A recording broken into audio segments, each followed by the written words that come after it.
The Alamo lizard. I'm probably not the first to ask this, but surely they can't get any bigger than this, right? If it's all right with you, I'm just gonna admire this one from afar. Less chance of getting a crick in my neck that way too, huh?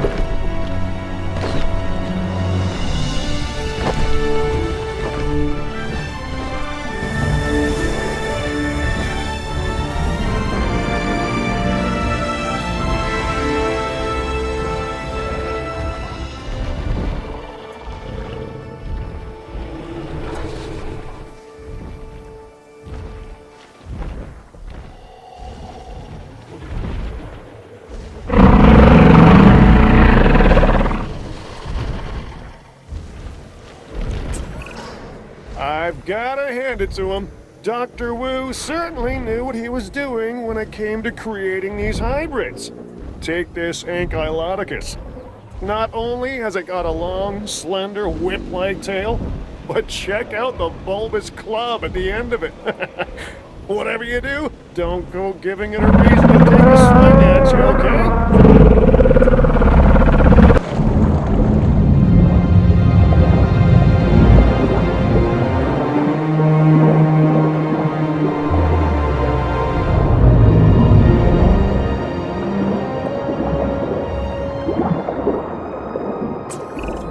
I mean, what good is bringing dinosaurs back from extinction if you can't find a way to make that fun and exciting? And profitable, huh? That's where Isaac Clement comes in. He deals with the show, I deal with the business, huh? When we think about the animals that have inhabited this planet the longest, it's normally the likes of crocodiles and sharks that spring to mind first. But Earth's prehistoric waters were also home to some mighty impressive turtle species, just like this one, the Archelon.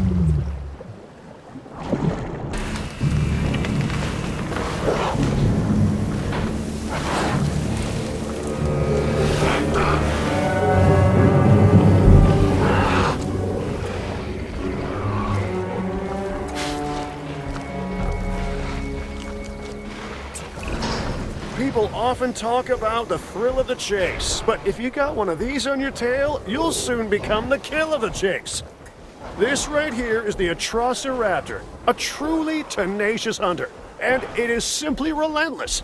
At least, that's what I'm told. I don't intend to find out firsthand.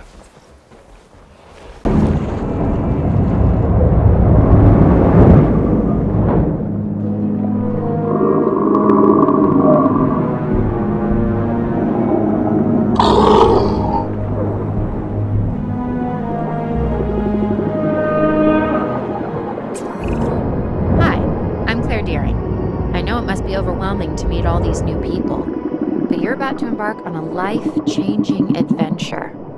Certainly was for me. Trust me, you'll understand. This dinosaur, the Attenboroughsaurus, is named after the famed naturalist and documentarian David Attenborough. I guess you could say dinosaurs run in his family.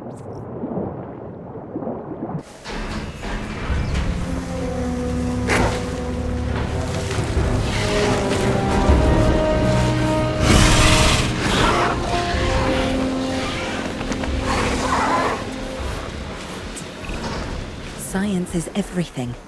It brought the dinosaurs back from beyond the brink, and it is keeping them here now. I hope you understand how vitally important this is. Oh, I haven't introduced myself. Dr. Kajal Dua. You need to be as passionate about our work as I am. I'll accept no less. The Australovenator has been labelled the cheetah of its time, and I can certainly see why. Here we have a hunter with terrific speed, power, and focus. The makeup of a perfect prehistoric predator, really. Just don't get spotted, because there's no way you're going to outrun this one.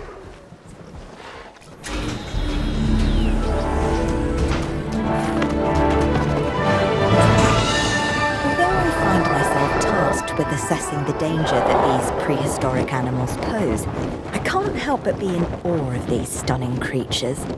The Barbarodactylus, for instance, casts a striking shadow thanks to its boomerang-shaped wingspan. Let's just keep them safely contained, okay? I'm not sure I'd trust them to come back of their own accord.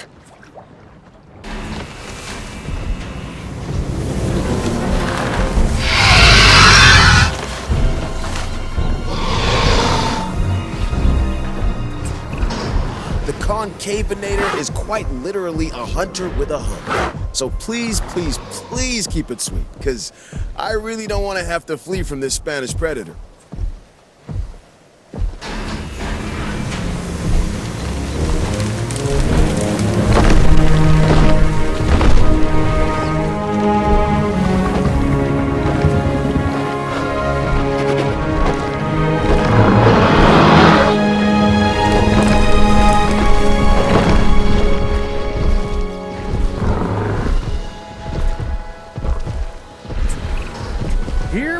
The Dinokairos. This downy dinosaur is often likened to an ostrich.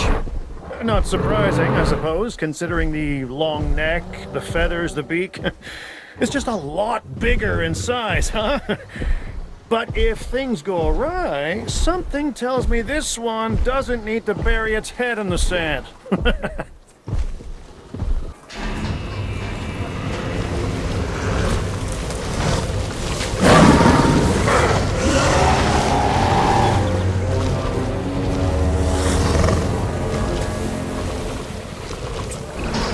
I finally get it.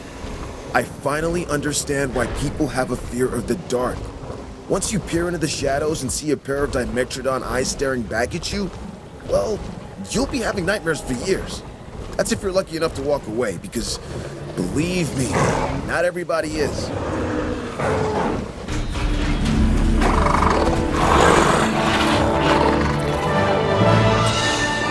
I'm not sure about you, but I've not seen anything like this before. Check it out, the Sungaripters. This pterosaur would use its curved jaws like a crowbar, levering shellfish out of the mud before cracking them open with their blunt teeth.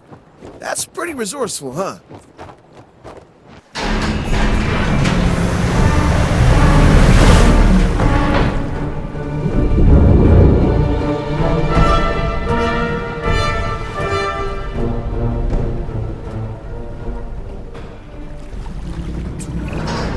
While the parks have become famous for dinosaurs, it's not quite the way we'd want.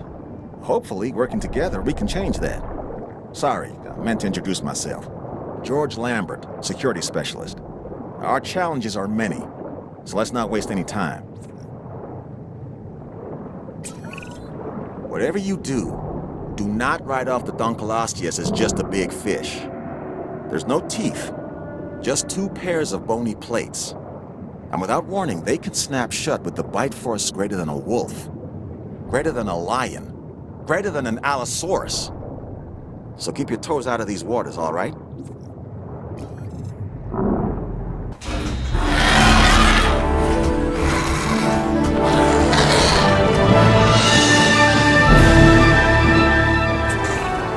If you don't think nature can be bonkers at times, then you've never laid eyes on this newest animal, the Geosternbergia. However, it is apparently graceful in the air. Not that I would know, but isn't that your job?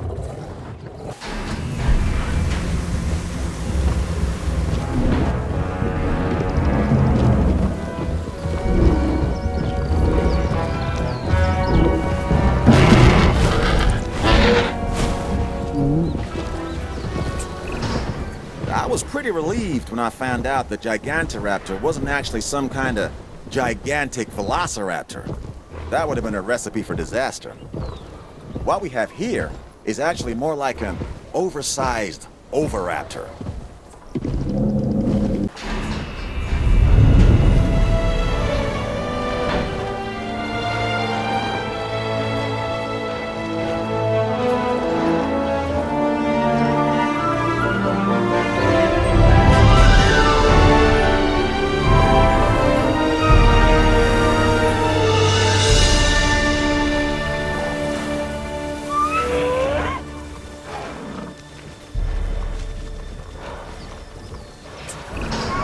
My Chinese isn't very good.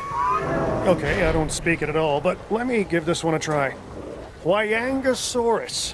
Nailed it, I think. Anywho, this is a type of stegosaur that was first discovered in the Sichuan province of China.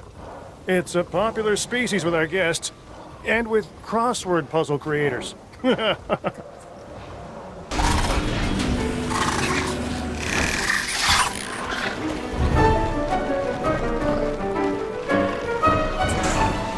This fuzzy little reptile is the Jailopterus. It's pretty cute, huh? Well, you see those tiny little fangs? They'll give you a nasty nip if you're not careful. So be careful.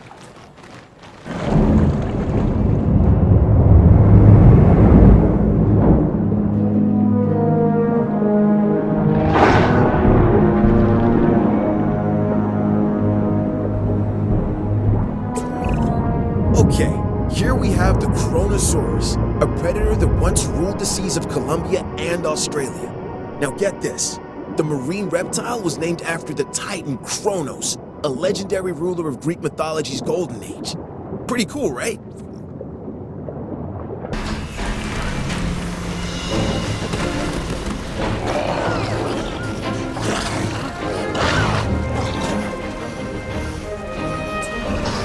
I'm a fairly trusting individual, but if you were to tell me that you'd seen anything like this before, I'm not sure I'd believe you.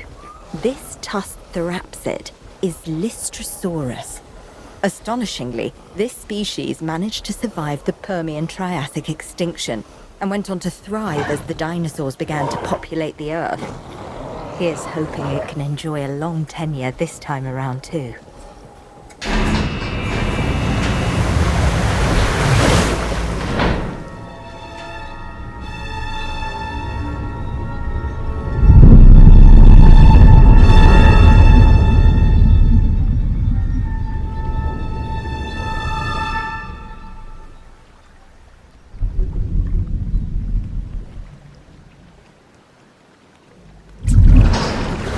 Given my background in the business world, I'm pretty used to dealing with sharks. But let me tell you now, it's a whole world away from the one that Megalodon's from.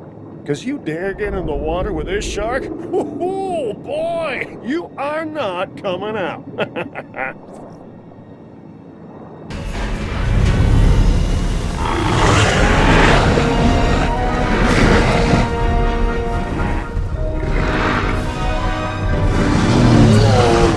Anytime you hear the word mega, you know you're dealing with something significant. And the Megalosaurus is no different. This meat-eating theropod dominates any environment it finds itself in.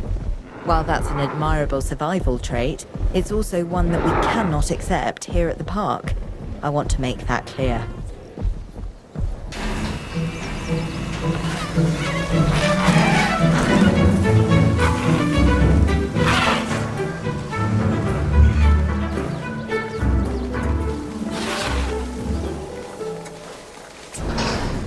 I've seen my fair share of ceratopsids, but not many of them compare to the Microceratops. Admittedly, yeah, there's a bit of a clue in the name, but I really didn't realize how small they are.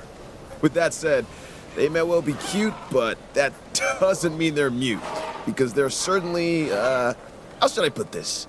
Communicative little critters.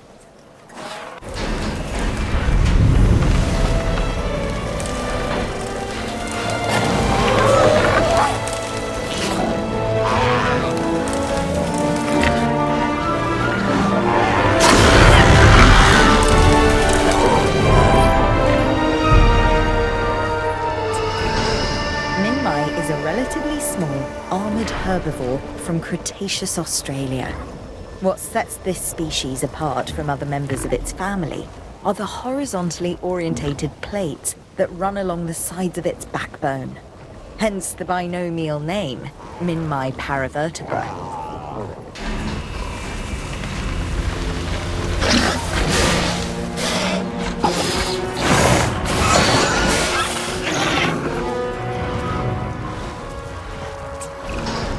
Let me introduce you to Monolophosaurus. This is a no-frills predator straight from the Jurassic.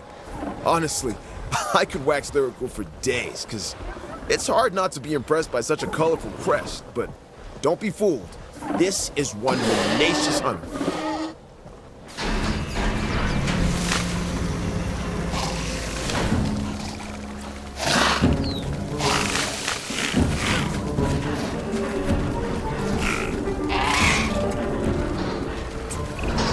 Ancient mythology may not be my speciality, but I've been told that Moros Intrepidus was named after the Greek deity Moros, the personification of impending doom. It was said that he gave people the ability to foresee their demise. And if you come face to face with this tyrannosaur, I suspect there is a good chance you will meet your fate.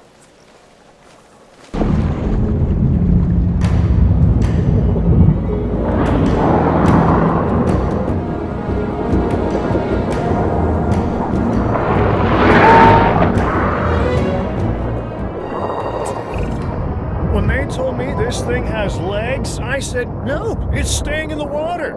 I don't want to be receiving reports of it running rampant in the sewers, showing up in elevators. Nothosaurus? Not a chance.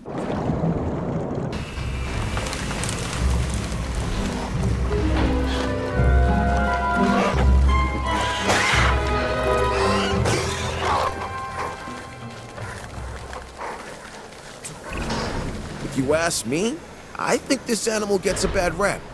Back when fossils were all scientists had to go on, this Mongolian dune dweller was branded an egg thief. But you know what? It was really just looking out for its own. So as far as I'm concerned, the Oviraptor is all right in my books.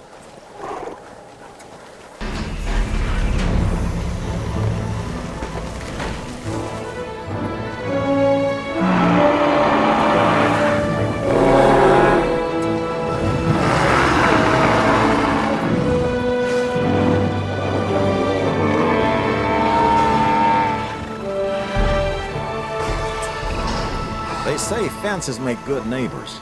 I say without them, dinosaurs like this one, the Pachyrhinosaurus, shouldn't be in the park. This animal is built like a tank, and it has the personality to match.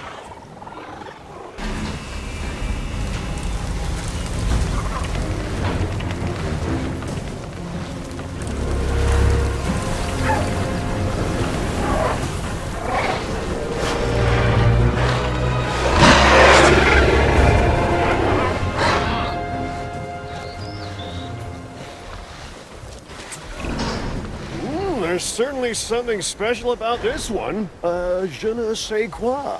It's a Pyroraptor. Had it not been for a forest fire sweeping through southern France, our little feathered friend here may have gone undiscovered. And my life insurance would be just that little bit cheaper.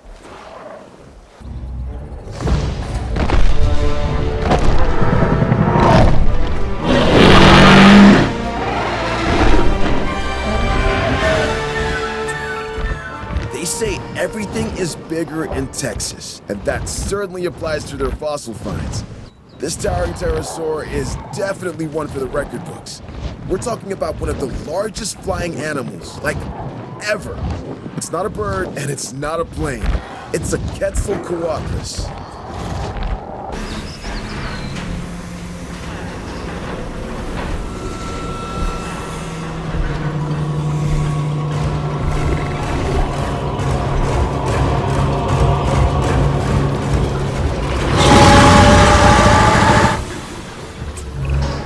Not much gives me the chills, but this is something else.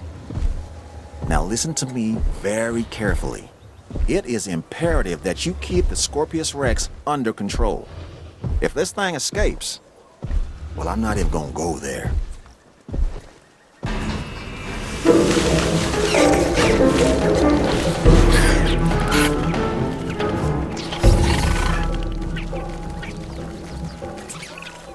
Decades of scientific innovation have made this very moment possible.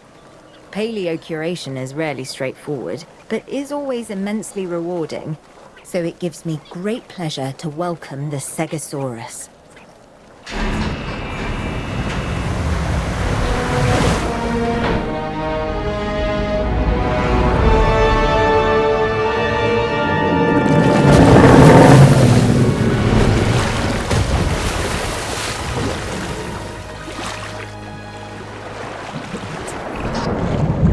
Largest known ichthyosaurs to have ever lived, Shonisaurus is a scientist's dream. Years of studying remains filled researchers with a vision. A confident vision, but a vision nonetheless. And now we see it realized before our very eyes, ready to show the world.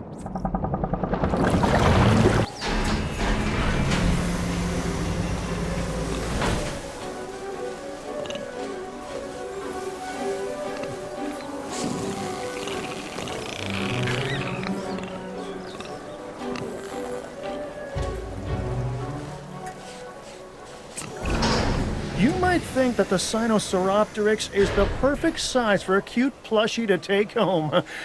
But this dinosaur is a pretty mean hunter for something so small. Trust me, you really don't want this one snapping at your heels.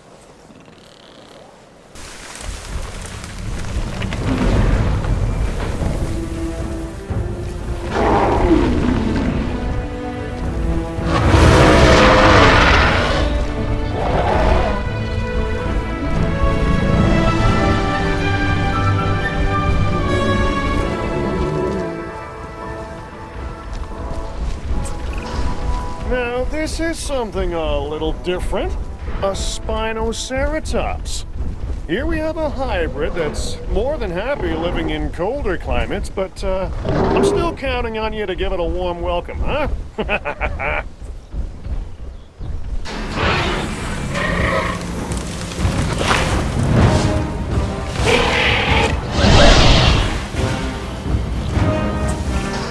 I hope you know what you're letting yourself in for, because there's not much room for error when it comes to the Spinoraptor. What do you expect? We're talking about a Spinosaurus and a Velociraptor all rolled into one.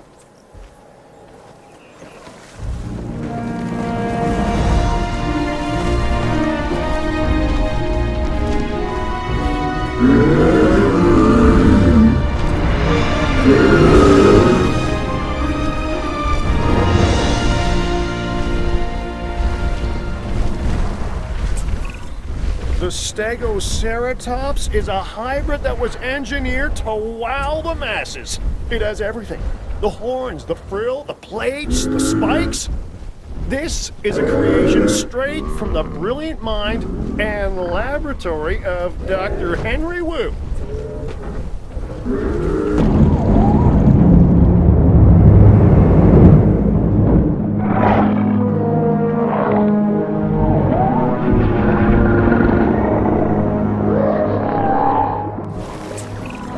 If you're gonna survive in these waters, you've got to be prepared to stick your neck out. I mean, it was hard enough for Styxosaurus 70 million years ago, when the hunters were already becoming the hunted. But we're not in Cretaceous Kansas anymore. No. A bit of courage isn't gonna save you from the dangers that can lurk in these depths.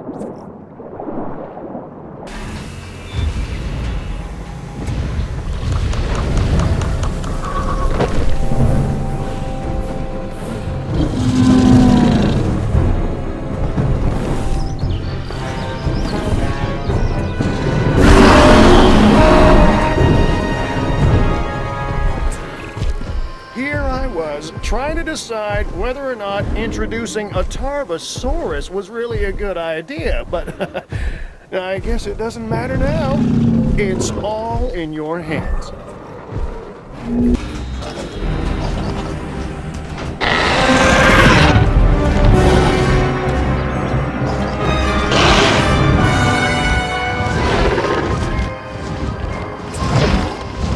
Trying to brush up on my Greek lately, and you know what? I think it's going pretty well. As soon as I heard we had a Thanatos Dragon, I was like, great, a dragon of death. And it slowly dawned on me what I just said. So, you're good to look after this one, right? Huh? I mean, I can't afford for this to end in tragedy.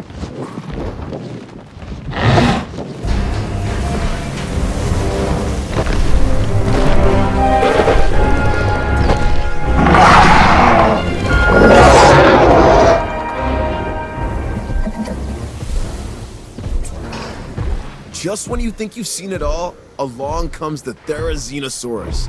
And believe it or not, those huge claws you see, they actually help to feed on vegetation. For real. But, just do me one favor, okay? Don't let it near my hair with those things.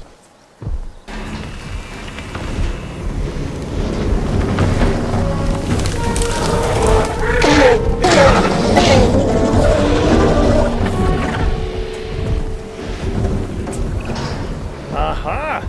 This one takes us back to prehistoric Utah. I definitely wouldn't want to meet this raptor out on a camping trip, would you, huh? Because if it's distant relatives or anything to go by, the Utah raptor will make a meal of anything it can get its claws on.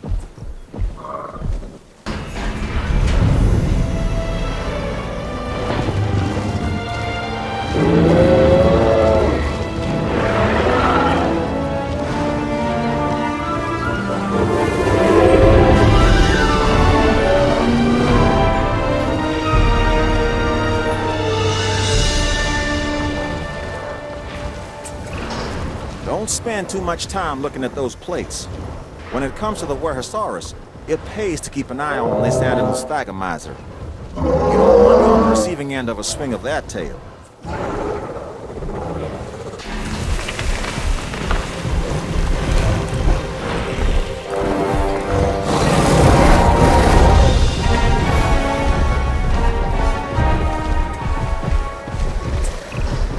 The Eutyrannus. The feathered tyrant brought so much excitement, so much intrigue to the scientific community when it was first discovered. And here we find ourselves in the presence of that illustrious tyrannosaur. Just don't be too surprised if it ruffles a few feathers, okay?